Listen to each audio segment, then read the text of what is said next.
या रंगमंचावर 140 विद्यार्थी आपल्या समोर आता एक महानाट्य सादर करणार आहेत। मित्रांनो, हे फक्त नाट्य नाही, हा एका कर्तबगार, ध्येयवादी, कर्मवादी, शिक्षण महर्षी ॲडव्होकेट जयंत गणपत नटावतकर यांचा जीवनपट आपल्या समोर आता उलगडून दाखवत आहोत। हे महानाट्य बघताना काही कल्पना मी आपणास देऊ इच्छितो। खरं तर 2018 म्हणजे 31 डिसेंबरला या जन्मशताब्दी वर्षाची सांगता झाली, परंतु 22 जानेवारी ही आमच्यासाठी श्रद्धेय तारीख आहे, आमच्या आईसाहेबांची पुण्यतिथी आहे आणि म्हणून आम्ही या जन्मशताब्दी वर्षाची सांगता उद्या म्हणजे 22 जानेवारीला करत आहोत। 18 जून 2018ला पश्चिम काँग्रेस भिल्ल सेवा मंडळाचे संचालक माननीय अग वसावे दादा यांची आदिवासी माता आहोत।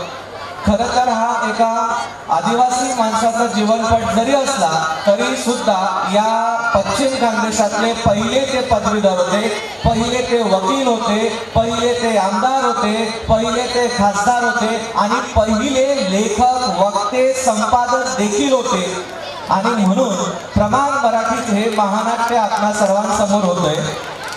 दुसरी एक महत्त्वाची गोष्ट मी आपणास सांगू इच्छितो, या नाटकातली जी गीतं येत आहेत ती त्या त्या प्रसंगाला, परिस्थितीला अनुसरून आहेत आणि ती गीतं तुमच्या पिढीची आहेत। म्हणजे आम्ही आजकाल जी ऐकलेली गाणी आहेत ती गाणी या महानाट्यात घेण्यात आलेली आहेत। जेव्हा ही गाणी सुरू होतील त्यावेळेस आपण जल्लोष करणं अपेक्षित नाही, फक्त ती परिस्थितीच्या संदर्भाने त्या गीताचा अन्वयार्थ लावणं आम्हाला अपेक्षित आहे। दुसरी गोष्ट, हे नाटक म्हणजे नटावतकर कुटुंबाच्या 3 पिढ्यांमधलं अंतर आहे, म्हणजे 100 वर्षांचा इतिहास आमचे हे एकलव्य विद्यालय व जग नटावतकर कनिष्ठ महाविद्यालयाचे विद्यार्थी आपल्या सर्वांसमोर सादर करीत आहेत। मी माननीय संस्थाध्यक्ष डॉक्टर सुहास जयंत नटावतकर यांची या रंगमंचावर माफी मागतो। खरं तर त्यांना कोणतीही कल्पना नाही, संपूर्ण नटावतकर परिवाराला याची कल्पना नाहीये आणि त्यांची आम्हाला मान्यता नसताना देखील आम्ही हे धाडस करतोय। आमच्या या कलाकारांनी हे धाडस केलंय आणि एकलव्य विद्यालयाचे जे उपशिक्षक आहेत माझे सन्मित्र कांतीलाल वसावे सर यांनी अतिशय परिश्रमाने हे महानाट्य बसवलेलं आहे। यासाठी त्यांनी बाबांच्या परिचयातल्या किंवा इतर माध्यमातून म्हणजे अगदी जिथून जिथून बाबांबद्दलचा इतिहास त्यांना मिळवता येईल त्यांनी तो मिळवला, ते घटना प्रसंग थोडक्यात जुळवून आणण्याचा प्रयत्न केला। अक्षरशः एक उत्तम मराठी चित्रपट तयार होऊ शकतो एवढी मोठी संहिता या विषयावर लिहिली गेली आहे। काळ वेळचं भान ठेवून आम्ही ते कमीत कमी कालावधीत आपल्या सर्वांसमोर सादर करीत आहोत। खरं तर कांतीलाल वसावे सर आणि त्यांचे सर्व हे सहकारी या सर्वांचे मी खूप खूप आभार मानतो आणि पुन्हा एकदा या महानाट्याला सुरुवात होण्यासाठी आठवण करून असलेलं तसेच निसर्गरम्य वातावरणातील गाव, या गावात गणू भाट्या वसावे नावाचे एक व्यक्तिमत्व आपल्या कुटुंबासह वास्तव्यास होते।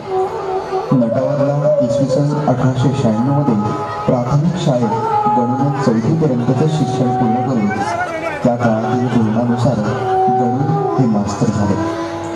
आजही नटावर पंचक्रोशीत गणू मास्तर ही ओळख कायम आहे।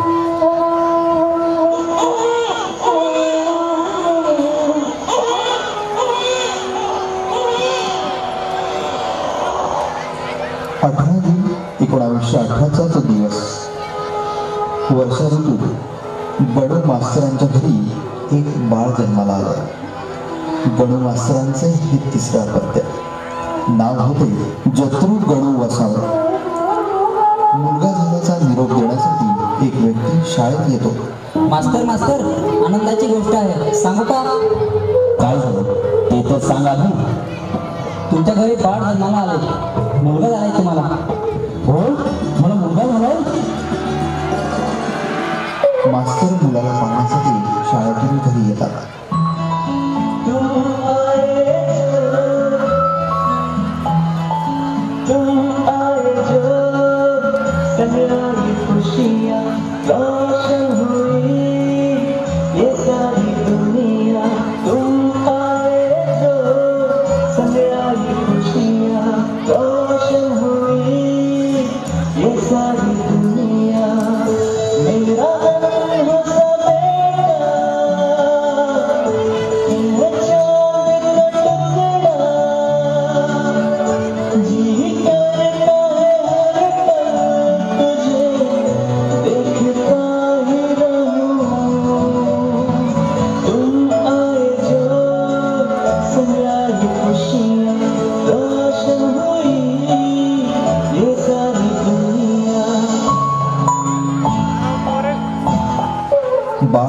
लहानाचे मोठे होत होते. दिवसामागून दिवस जात होते. मित्रांमध्ये खेळू लागला, बागडू लागला, आपल्या आजूबाजूची परिस्थिती बघू लागला.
मित्रांसोबत दररोज शाळेत जातो. एके दिवशी आपला मित्र शाळेत येत नाही म्हणून बाळ अस्वस्थ होतो. तो मित्राला बोलवण्यासाठी त्याच्या घरी जातो. तू शाळेत का येत नाहीस? अरे तुझ्यासारखे माझ्याकडे नवीन कपडे नाही. फाटके कपडे घालून कसा येऊ? मला लाज वाटते. शाळेत येण्यासाठी चांगले कपडे असावे लागतात. काय कपडे नाही म्हणून तू शाळेत येत नाहीस? हा घे माझा शर्ट. चल तू शाळेत. अजून तुला काय हवं आहे का? खुश ना? चल आता शाळेत. मुलाचे पाय पाण्यात दिसतात ना, ते असेच. आपल्या मित्राला कपडे नाही म्हणून स्वतःच्या अंगातला शर्ट काढून देणारा खरा मित्र कसा असावा हा गुण शिकण्यासारखा आहे. छात्रालयात सुनीता नावाची एक मुलगी असते. ती छात्रालयातील मुलींना नेहमी त्रास देत असते. का बरं बोलत असतेस? मूर्ख आहे का तू? माझ्याकडे काय बघतेस?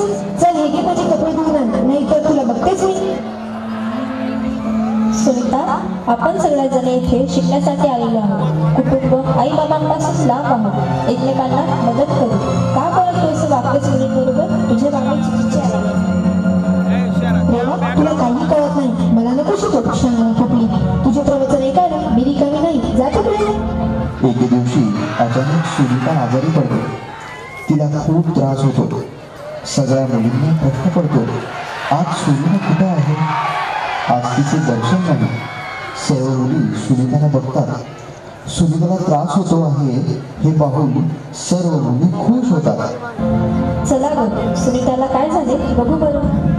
जाऊ दे तिला, ती लबाड आहे. आम्हाला त्रास देते, आम्ही नाही येणार. देवाने बरोबर शिक्षा केली. ती अशीच आजारी पडत जाऊ म्हणजे छात्रालयात शांतता तरी राहील. नाही ग, असे सोडू नये. दुःखात असेल त्याला मदत केली पाहिजे. आज तिच्या वाट्याला आहे, उद्या आपल्या वाट्याला येऊ शकते. आपण तिला मदत करू. माणुसकी हाच तर राहतो. देवा, तुला तिच्याविषयी प्रेम असेल तर तू जा, आम्ही नाही येणार.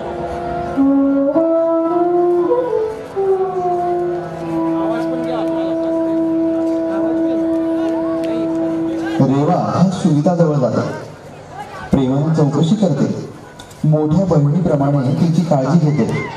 ही रेवा म्हणजे शालिनी जयंत नटावरकर. जयंताचे नटावत येथील प्राथमिक शाळेत इयत्ता 7वी पर्यंतचे शिक्षण झाले. घरात थोडी का होईना शैक्षणिक पार्श्वभूमी होती. याच सुमारास कुकरमुंडा येथील भागवत संप्रदायाचे पूज्य संतोजी महाराज यांचे नटावत गावी येणे जाणे होते. भागवत संप्रदायाने प्रेरित झालेले आदिवासी महाराज संत आपश्री गुलाम महाराज मोरवट यांनी यावेळी प्रबोधनात्मक कार्य आदिवासी जनतेत घडवून आणले होते. अशा वातावरणात जयंताचे हायस्कूल शिक्षणासाठी नंदुरबार शहर गाठलं. येथील म्युनिसिपल हायस्कूलमध्ये प्रवेश घेतला व मॅट्रिकची परीक्षा उत्तीर्ण झाले. दृष्टी आणखीनच विकसित झाली. कुटुंब व गाव पाठीशी होतेच. जत्रू गणू वसावे यांनी गावाच्या अभिमानापोटी पुढे जयंत गणपत नटावतकर या नवीन नावासहित कॉलेज शिक्षणासाठी पुण्याकडे प्रयाण केले. पुणे शहरी टिळक रोडवरील प्रख्यात SP कॉलेजमध्ये कला अर्थात आर्ट्स शाखेत प्रवेश घेऊन BA ची पदवी प्राप्त केली. पुढे महत्वाकांक्षेने प्रेरित होऊन लॉ कॉलेजला प्रवेश घेतला व LLB झाले. कायद्याचा अभ्यास करून वकील म्हणून एक नवा चेहरा समाजात वावरू लागला. मुंबई राज्यामध्ये भिल्ल समाजातील पहिलेच पदवीधर व वकील म्हणूनही जयंतरावांनी आपलं कर्तृत्व सिद्ध केलं. रामराम साहेब. राम राम. काय चाललंय? काय काम काढलं? काही नाही साहेब, तुमचा आशीर्वाद. रामा, एक गोष्ट सांगू का? बोला साहेब. तुला नाही वाटत आता आपली जबाबदारी वाढलेली आहे? या मुलांकडे लक्ष देण्यासाठी कोणीतरी हक्काचा माणूस हवंय. साहेब खरं सांगू का, माझ्याही मनात हाच विचार आला होता. आता तुम्ही लग्नाचा निर्णय घ्यावा. तुम्ही कुठे एखादी मुलगी बघितली आहे का? नाही, तसं नाही, पण एकदा कामानिमित्त राजापूरला गेलो होतो. एक मुलगी बघितली होती. मला वाटतं ती ही जबाबदारी पार पाडेल. हो साहेब, तिथे जाऊन विचारपूस केली पाहिजे आपण. सर्व घरची मंडळी तळोदा तालुक्यातील राणापूर या गावातील रहिवासी खुर्जी भिका वळवी यांच्या घरी जातात. जातीरिवाजाप्रमाणे लग्नासाठी तयारी केली जाते.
आपल्या पत्नीला छात्रालयातील सर्व गोष्टी दाखवतात. ही बघ, ही सर्व आपलीच मुले आहेत. त्यांच्यावर जीवापाड प्रेम कर. आईचं प्रेम दे. माझं जाणं, मी तर कामामुळेच बाहेरगावीच असतो. आता ही सर्व जबाबदारी तुझी आणि तुला ती पार पाडायची आहे. तू त्यांची आईच आहेस, हे जाणून कायम मनात असू. आणि बघ, हा सुप्या तुझ्या मदतीला काय नाही. तुम्ही काळजी करू नका. तुमच्या घरी मी सर्व जबाबदारी पार पाडण्याचा प्रयत्न करेन. तुम्ही दीर्घायुष्य समाजासाठी स्वतःला वाहून घ्या. समाजाची जबाबदारी स्वीकारा आणि मी कुटुंबाची या लेकरांची.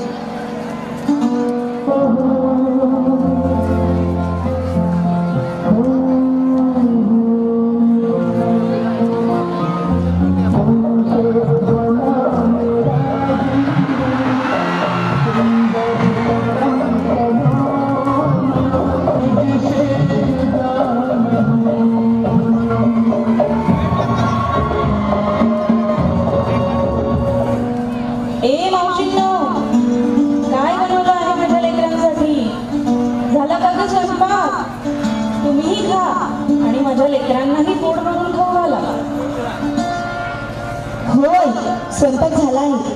मुलांना आता खाऊ घालतो. या रे मुलांना, जेवायला ये. जेवण करा तुम्ही. मुलांना जेवण झालं का? सगळे बरे आहेत ना? ए बाळा, तू कर आणतोस? आई, मला बरं वाटत नाही. ये माझ्याजवळ. अरे, तुझं तर अंग तापलं आहे. तुला ताप आहे? थांब, मिठाचं पाणी आणते, कापडाने तुझं अंग पुसून देते, काळजी नको करू.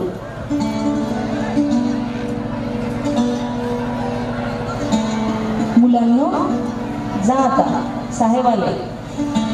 अभ्यास करा, खूप शिका, कुटुंब आणि समाजासोबत स्वतःचे नाव मोठे करा. जा आता आपापल्या खोलीत. छात्रालयातील सर्व मुलं आपापल्या खोलीत जातात. का हो? तुम्ही बाहेरच जास्त वेळ घालवतात. घर, बायको या गोष्टींची आठवण असते का तुम्हाला? हे बघ, कामानिमित्ताने बाहेरगावी जावंच लागेल आणि बाहेरची कामं तर मलाच करावी लागतील. दुसरा कोण येणार आहे? आपण समाजाला आपलं म्हणतो, आपण समाजाचे पालक आहोत. आता समाजसेवा हीच ईश्वर सेवा समजून आपण मरेपर्यंत काम करायचं. त्यासाठी त्याग आणि समर्पण महत्वाचं. पण तू खरंच माझ्यावर नाराज आहेस? नाही हो, पण बाहेरगावी कामानिमित्त जाताना वेळेवर जेवण, उठणं बसणं, झोपणं याविषयी काळजी वाटते, एवढंच म्हणायचं होतं.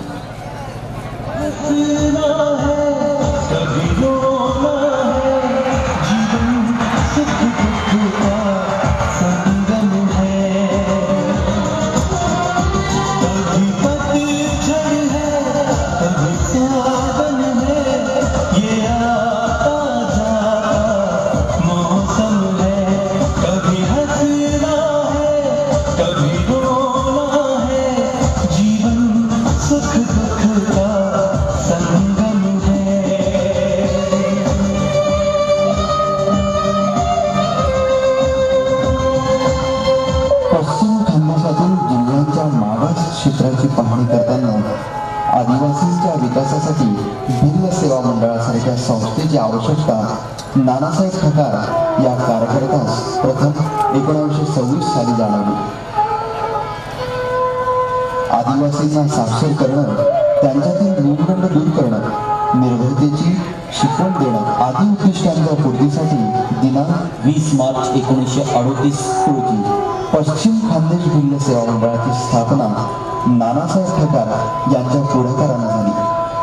सातपुड्यातील खानदेशात वास्तव करणाऱ्या आदिवासी समाजाच्या प्रगतीसाठी स्थानिक नेतृत्व परिणामकारकरित्या काम करू शकेल व अशा नेतृत्वावर ही जबाबदारी टाकली पाहिजे असं नानासाहेबांच्या मनात होतं. 1945 हे वर्ष संपत आलं होतं. राजकीय व सामाजिक क्षेत्रातील बदल जयंतरावांचे संवेदनशील मन पाहत होते. ब्रिटिश सरकारने हिंदुस्थान देशात स्वातंत्र्य बहाल करण्याचा निर्णय घेतला. प्रांतिक असेंब्लीच्या निवडणुका येण्याचे ठरले व मुंबई प्रांतिक असेंब्लीची निवडणूक फेब्रुवारी-मार्च 1946 घेण्याचं ठरलं.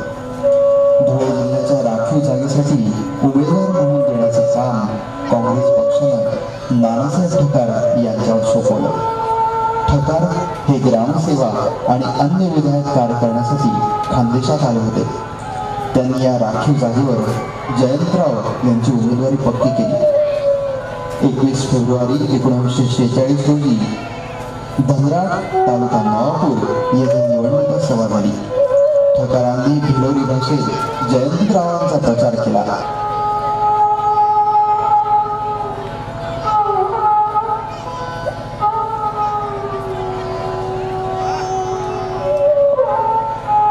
काहो साहेब, आमच्या घरात 10 मतदार आहेत. आम्हाला काय देणार जर तुम्हाला मत हवं असेल तर? अरे, आता माझ्याकडे तुला देण्यासाठी काही नाही, पण शब्द आहे. जर निवडून आलो तर तुमच्यासाठी कायम झटेल, तुमच्या समस्या सोडवेल. तरीही तुमची काही समस्या असेल तर सांगा, ती सोडवण्याचा प्रयत्न करतो. माझ्या संसाराचे ओझे उचलण्यासाठी एक गाढव हवा, ते द्याल का मला? अरे, तू फक्त स्वतःचा विचार करतोय, समाजाचा नाही. तुला आज गाढव दिलं म्हणजे तुझी समस्या संपणार आहे का? जर तुझ्या मुलांवर ही वेळ येऊ नये असं तुला वाटत असेल ना, तर योग्य उमेदवाराला मत दे. पैसे घेऊन मत देऊ नको आणि कायमचा विकला जाऊ नको. साहेब, तुमचे आम्ही आभारी आहोत. तुम्ही आम्हाला आमच्या मताची, हक्काची, अधिकाराची जाणीव करून दिली.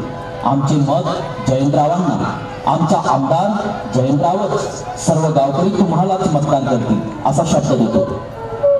धन्यवाद. तुमच्या सर्वांचे खरोखर मी आभार मानतो आणि तुमच्या समस्या सोडवण्यासाठी प्रयत्न करेन असाही तुम्हाला शब्द देतो. नटावतकर साहेब, तुम आगे बढ़ो. नटावतकर साहेब, तुम आगे बढ़ो. नटावतकर साहेब, नटावतकर साहेब, नटावतकरांचा, नटावतकरांचा.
मार्च 1946 मध्ये काँग्रेस पक्षाला जयंतराव नावाचा आमदार नानासाहेब मिळाला आणि नटावतकरांच्या राजकीय व सार्वजनिक जीवनास प्रारंभ झाला.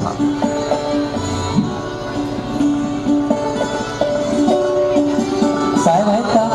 आहेत ना, या बसा. हे घ्या पाणी, चहा. साहेब, कामानिमित्त तुमच्याकडे आलो आहे. बोला, कोणती कामं आहेत आणि तुमच्या कामांसाठीच तर मी आहे. माझ्या परीने पूर्ण प्रयत्न करेन. तुमची सर्व कामं करण्यासाठीच मी हे सामाजिक काम करतोय. तुमच्यामुळेच मी मोठा झालो आहे आणि तुमच्यामुळेच या पदावर सुद्धा आहे आणि म्हणून तुमच्या समस्या सोडवणं हे माझं कामच आहे. साहेब, आमच्या जळगाव सुरवाणी भागात शिक्षणाची व्यवस्था झाली पाहिजे, यासाठी आम्ही तुमच्याकडे आलो आहोत. अगदी बरोबर, माझ्या मनातलंच बोललात तुम्ही. शिक्षण हे गरजेचं आहे. आपल्या दुःखाचं कारणच अज्ञान आहे आणि या अज्ञान रूपी अंधकारातून मी तुमची कायमची सुटका करेन. नक्कीच, हा शब्द देतो तुम्हाला. भारत 1947 साली स्वतंत्र झाला. प्रचंड उत्साहात केंद्रीय व राज्य सरकार जोमानं आपले लोक आपलेच सरकार या दिशेने काम करू लागले. आदिवासींच्या जीवनात नवबाग झाली. नटावतकर व्यवस्थित नवीन जबाबदारी पार पाडतील याची खात्री नानासाहेबांना होती. आता आपण जबाबदारीतून मुक्त व्हावं असं नानासाहेबांना वाटलं आणि 1950 साली त्यांनी हा निर्णय घेतला व भिल्ल सेवा मंडळाची जबाबदारी जयंतरावांवर सोपवली व आवश्यक ते मार्गदर्शन केलं. आता जयंतरावांनी सामाजिक आणि शैक्षणिक कार्याचा एक भाग म्हणून भिन्न सेवा मंडळाच्या कामात पूर्ण वेळ लक्ष देण्यास सुरुवात केली. 1952 साली स्वतंत्र भारताची पहिली सार्वत्रिक निवडणूक जिंकून आमदार त्या पहिले लोकसभेचे खासदार झाले. आदिवासींची उन्नती या कार्यक्रमात महत्वाचं कार्य म्हणजे लोकशिक्षण, समाज जागृती, शिक्षण आणि कर्जमुक्ती असा आराखडा बनवला गेला. नटावकर खासदार असताना शैक्षणिक विस्तार केला. मोलगी, तलावडी, सुरवाणी, एकलव्य, वर्सूस, सोनखाम, भडगुंजा, कोचरा, सांगली, चिंचपाडा, वसलाई अशा इत्यादी ठिकाणी क्रमागत संस्थेचा शैक्षणिक विस्तार होत गेला. जयंतरावांचा मूळ स्वभाव करारी होता. बोलण्यात स्पष्टता आणि कट. आदिवासी समाजाचे हित, संरक्षण, विकासाबाबत दूरदृष्टी या विषयावर ते निर्भीडपणे बोलत. म्हणून जिल्हा काँग्रेसला हे नेतृत्व अयोग्य वाटले आणि 1957च्या लोकसभेसाठी त्यांना उमेदवारी नाकारली. निषेधाचा भाग म्हणून त्यांनी काँग्रेस पक्ष सोडला. समाज बांधवांच्या हित संवर्धनार्थ तन मन धनाचे पूर्ण वेळ देणं आता शक्य झालं. समाज बांधवांच्या हित संवर्धनार्थ तन मन धनानं पूर्ण वेळ देणं आता शक्य झालं.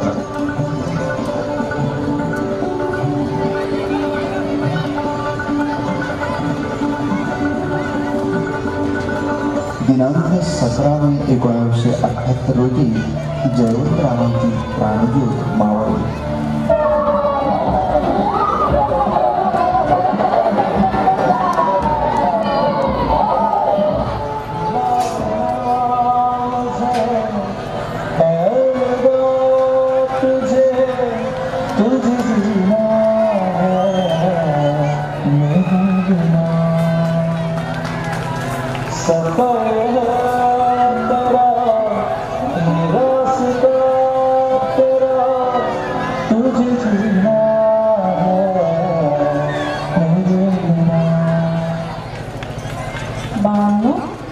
बाबांचे स्वप्न आता आपल्यालाच पूर्ण करायचे आहे. तीच त्यांना खरी श्रद्धांजली करेल. चला बाळांनो, जन्मदिन विसरा आता. चला जेवण करा. आई तुम्ही जेव, आपण सगळे एकत्र जेवू. बाळांनो, तुम्ही जेवा. मी छात्रालयातील लेकरांना जेवणाचे बघतो. मावशींनो, स्वयंपाक झाला का? झाला असेल तर वाढा मुलांना. तुम्ही जेवले का? तुम्ही जेवा तरच आम्ही जेवू.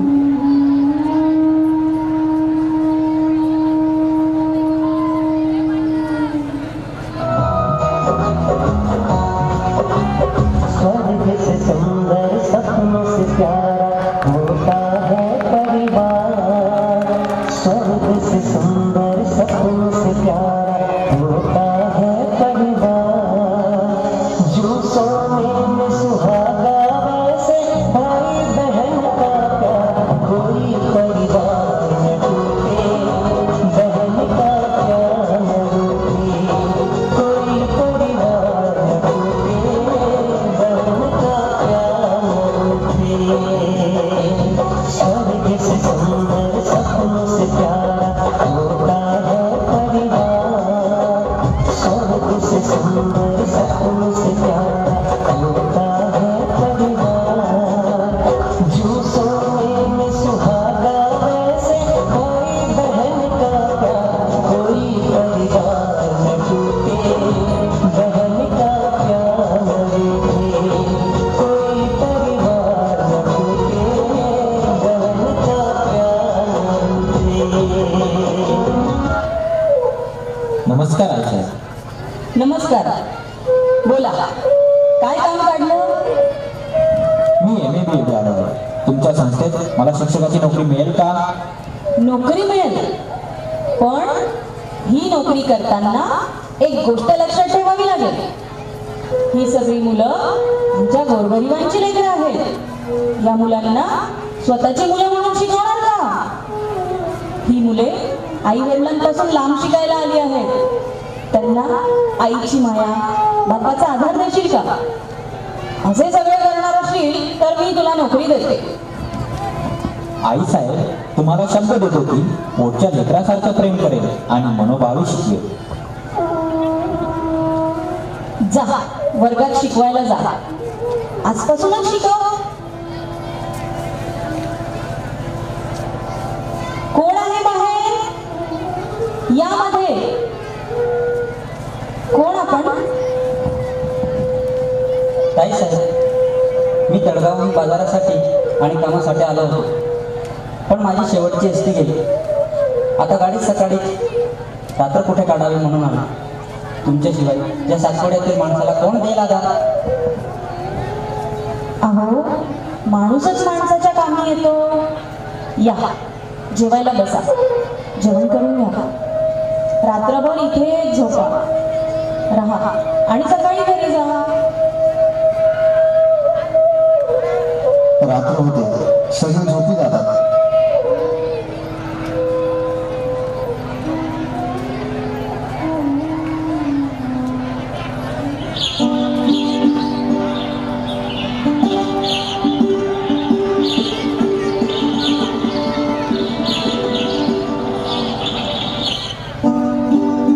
दादा या चहा घ्या. जेवणार का? नाही ताई साहेब, मला घरी लवकर जायचे आहे. ठीक आहे. भाडे बिडे आहे की नाही? हे घे पैसे. सुखरूप घरी पोहोच.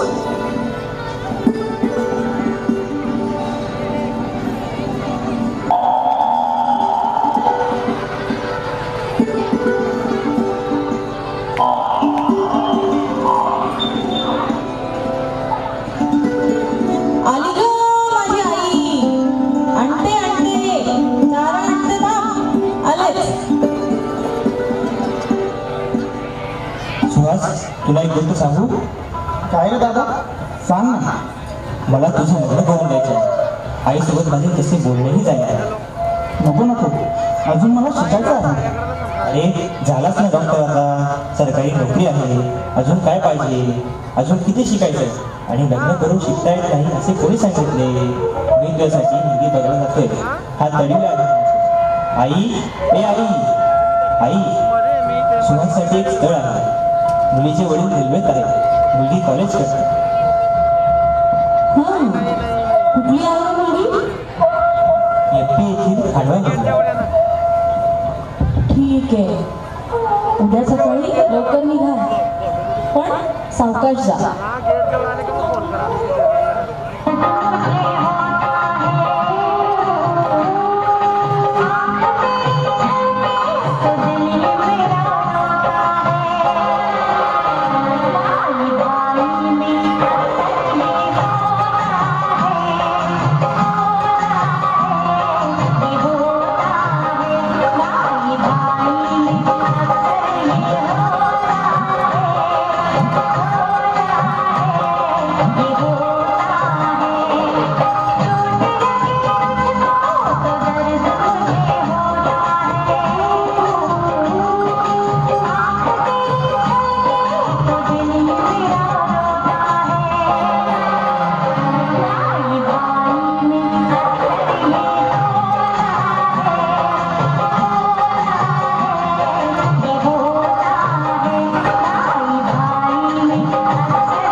म्हणजे दिलीप भाऊ आणि त्यांचा मित्र तडवी हे दोघं एपीमधील खंडव्याला पोहोचतात. सकाळी दिलेल्या पत्त्यावर घर शोधत घरापर्यंत पोहोचतात व दरवाजा उघडला जातो.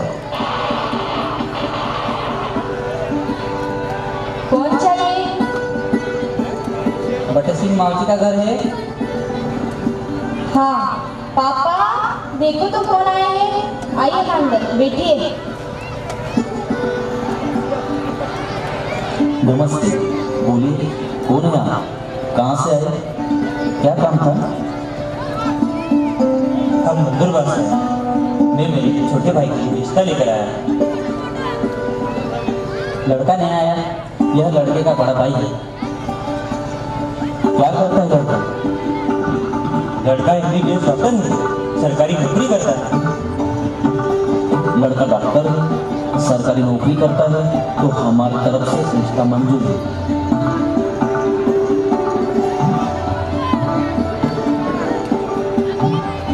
दिनांक 12 डिसेंबर 1989 दत्त जयंतीच्या दिवशी मुलगी आणि मुलीकडची सर्व मंडळी नंदुरबारला येतात आणि एकमेकांना पाहण्याचा कार्यक्रम झाल्यानंतर दिनांक 14 मे 1990 रोजी लग्नाची तारीख ठरते.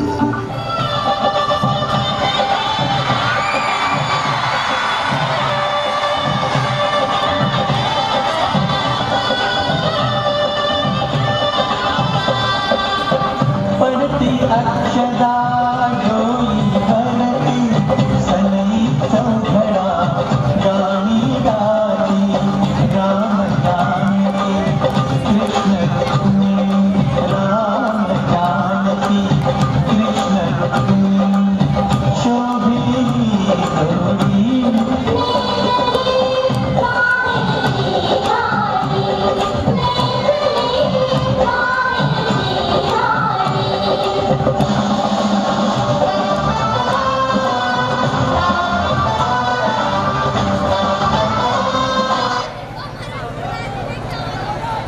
एके दिवशी अचानक दिलीप भाऊंना त्रास होतो. आजारपणामुळे त्यांची प्राणज्योत मावळते.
भाऊ, तू नोकरी सोडून परत ये माझ्याजवळ राहा.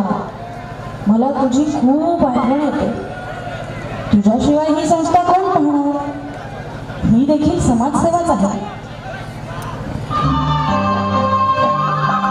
माँ ये लिखती है हर बात खत में मुझे लौटना मेरे बेटे तुझी है कसम.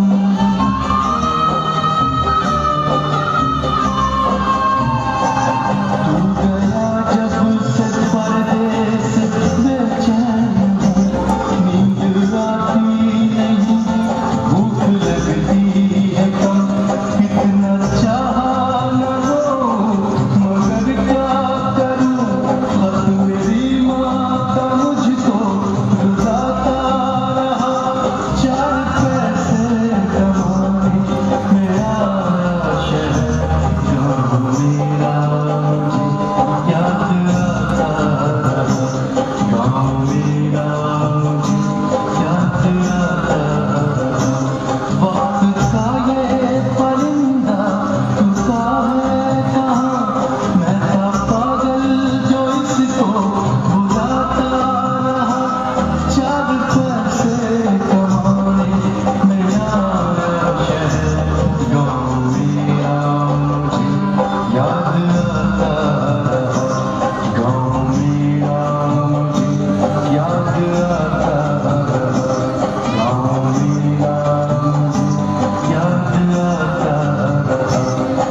आता मी कायमचाच तुझ्याजवळ आलो आहे. मी नोकरीचा राजीनामा दिला. बरं केलंच माझ्या. तुझी सारखी आठवण येत होती मला. तू आता मला मदत कर आणि हळूहळू हा कारभार तूच सांभाळ. आई, मी संस्थेचा कारभार सांभाळावा म्हणून तू मला सरकारी नोकरी नोकरी सोडायला लागलो. पण माझी देखील एक अट आहे. कोणती अट? आई, संस्थेचा गुणात्मक विकास करायचा असेल तर आपण हुशार, प्रामाणिक आणि मेहनती शिक्षकांची निवड करू आणि त्यांची नियुक्ती करू. निरपेक्ष व निपक्ष निवड करू. त्यांच्याकडून डोनेशन म्हणून ₹1 घ्यायचा नाही. काय वेळ आहेस का तू? आपण जर पैसे घेतले नाही तर संस्था कशी चालेल? कर्मचाऱ्यांना पगार कुठून देणार? मला हा तुझा निर्णय अजिबात पटत नाही आणि मान्यही नाही. या निर्णयावरून आई आणि भाऊ यांच्यामध्ये वैचारिक वाद होतो. डॉक्टर सुहास भाऊ आपल्या निर्णयावर ठाम असतात.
ठीक आहे, तू शिकलेला आहेस.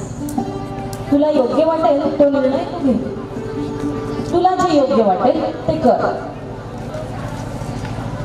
आई, मी माझ्या शब्दावर ठाम आहे आणि मला माझ्या निर्णयाचा भविष्यातही पश्चाताप होणार नाही याची मला खात्री आहे.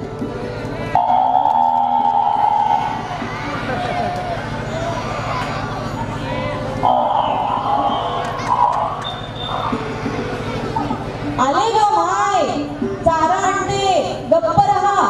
आले. ए मुलांनो, काय करता? या इकडे या. हे घ्या, फुटाणे आणले आहेत तुमच्यासाठी. मित्रांनो, खूप अभ्यास करा, खूप मोठे व्हा. मी मेल्यावर माझी आठवण राहू द्या. आठवण आलीच तर रडायचं नाही. माझं स्वप्न पूर्ण करायचं. स्वतःचं, शाळेचं, संस्थेचं नाव मोठं करा. हीच माझी अपेक्षा.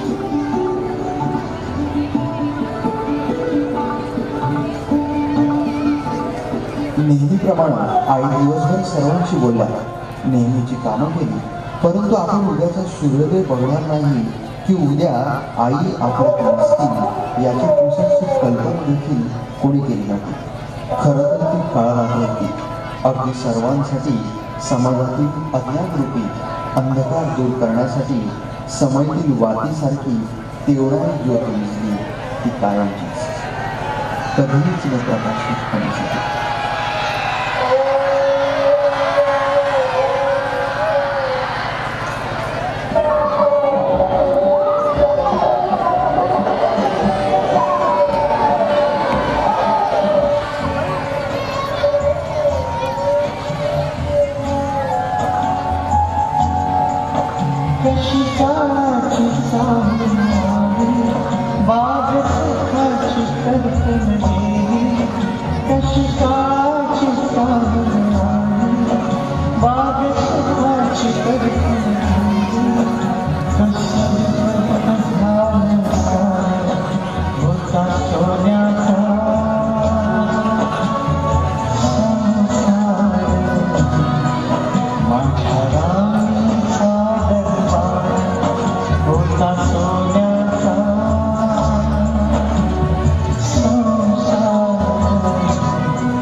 आईबाबांची स्वप्नपूर्ती हीच त्यांना श्रद्धांजली. मी आहे ना तुमच्यासोबत.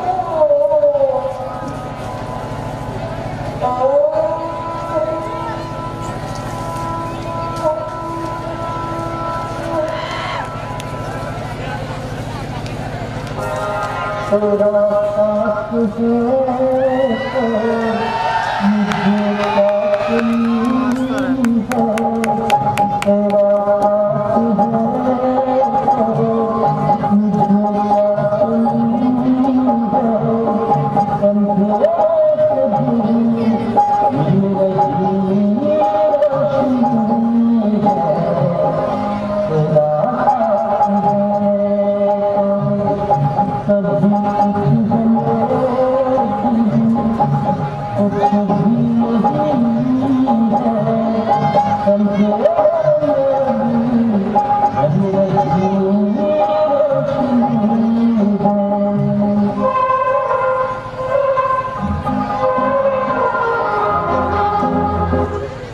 उच्च विद्याविभूषित नटावकर दाम्पत्यानं लक्ष्मीच्या आराधना न करता मनोभाव सामाजिक बदल घडावा म्हणून सरस्वतीची उपासना केली. आईवडिलांच्या पावलावर पाऊल ठेवून अधिक जोमानं उत्साहानं ते संस्कारक्षम वाटचाल करत आहेत. संस्थेचा गुणात्मक विकास करत आहेत. आईबाबांच्या स्वप्नपूर्तीसाठी दरवर्षी कथाकथन, निबंध लेखन, वक्तृत्व स्पर्धा तसंच क्रीडा महोत्सव, सांस्कृतिक कार्यक्रमांचे आयोजन करून आईवडिलांना श्रद्धांजली अर्पण केली जाते व खऱ्या अर्थानं कागदावर शिक्षण न देता विद्यार्थ्यांच्या काळजावर संस्कार केले जातात.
प्रेक्षको, हेच नटावकर घराणा ज्यांनी पश्चिम खानदेश भिल्लसेवा मंडळाची मनोभावी सेवा केली. आज त्यांची तिसरी पिढी या समाजसेवेच्या वसात चालवत आहे. डॉक्टर सुहास जयंत नटावकर आज ही पावला दम आणि डोळ्यासमोर ध्येय ठेवून ध्येयपूर्तीच्या पथावर आत्मविश्वासाने आपल्या सर्वांच्या सहकार्याने आणि प्रेमाने वाटचाल करत आहेत. संस्थेचा संख्यात्मक व गुणात्मक विकास ते करत आहेत. या कामी त्यांना मनोभावे साथ आणि सोबत करत आहेत ते त्यांच्या अर्धांगिनी सौभाग्यवती सुहासिनी नटावकर यांचे समर्पण मोलाचं आहे. आपल्याच शाळेत स्वतःच्या मुलांना शिकवून त्यांनी एक नवा आदर्श निर्माण केला. त्यांचा मोठा सुपुत्र आमचा माजी विद्यार्थी पायलट रोहन सुहास नटावकर जमिनीवर स्थिर राहून आकाशी झेप घेत आहे. व्हॉलीबॉल खेळात राष्ट्रीय पातळीवर उत्कृष्ट खेळाडू म्हणून विक्रम प्रस्थापित करून वडिलांच्या पावलावर पाऊल ठेवून निष्णात डॉक्टर होण्याचं स्वप्न उराशी बाळगून डॉक्टर पदवी प्राप्त करणारी आमची माजी विद्यार्थिनी डॉक्टर समिता सुहास नटावकर आजोबा आणि काकांच्या नावातील आद्याक्षर घेऊन जन्माला आलेले तिसरे अपत्य म्हणजे जयदीप. सलग तिसऱ्यांदा क्रिकेट या खेळात राष्ट्रीय खेळाडू म्हणून नवा इतिहास रचणारा नंदुरबार जिल्ह्यातील तो एकमेव.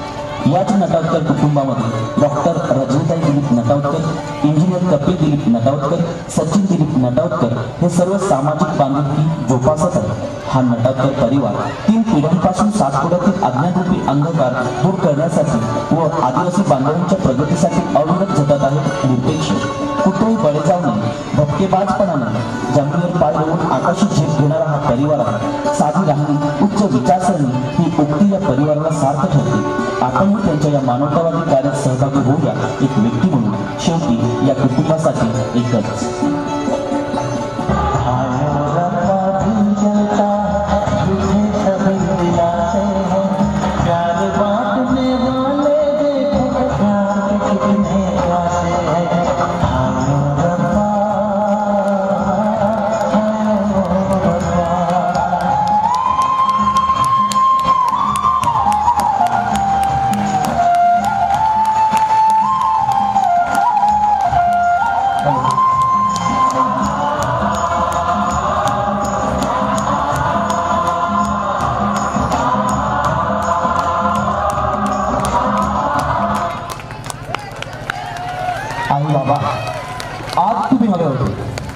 आई बाबा, आज तुम्ही हवे होते खरंच धन्य झाले असते.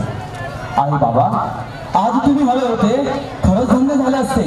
आई, तू म्हणाली होतीस ना, आई तू म्हणाली होतीस ना, पैसा नसेल तर कशी चालेल शाळा. आई, तू म्हणाली होतीस ना, पैसा नसेल तर कशी चालेल शाळा. आई बघ, बाबा बघ, आज तुम्ही असते तर खरंच धन्य झाले असते. आई बघ, तुझ्या स्वप्नातील शाळा कशी डौलाने उभी आहे. आई बघ, आई बघ, तुझ्या स्वप्नातील शाळा कशी डौलाने उभी आहे. आज या सर्वांच्या सहकार्याने, मेहनतीने डॉक्टर सुहास भाऊंनी तिच्या गुणात्मक व संख्यात्मक वाढ केली आहे. आई, आई, आई आणि बाबा, खरंच आज तुम्ही असते तर धन्य झाले असते. बाबांना हे समर्पित.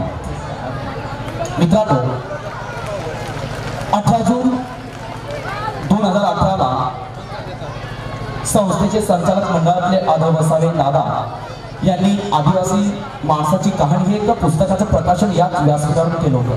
आणि ते पुस्तक वाचल्यानंतर माझ्या मनातले विचार, कल्पनाशक्ती वाढली आणि आणि एक शब्द डोळ्यासमोर आला, तो म्हणजे बाबांच्या जन्मशताब्दी वर्षानिमित्त आपण काहीतरी करावं.